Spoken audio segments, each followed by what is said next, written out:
Mga po pala si Bebeng at 20 plus years old na pinifigure out kung anong trip gawin sa buhay. Ngayon guys is Bebeng Days. Dito ako nagsiselebrate sa Tagaytay. And pakita ko sa inyo yung mga kaganapan today guys. Yung pinuntahan namin, medyo malaki yung space niya. Ang bilyaran na kasama.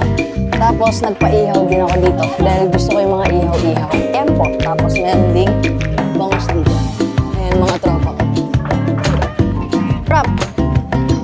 Yan. Tapos, eto, dalawa din dito. Hello, bangus na inihaw na, guys.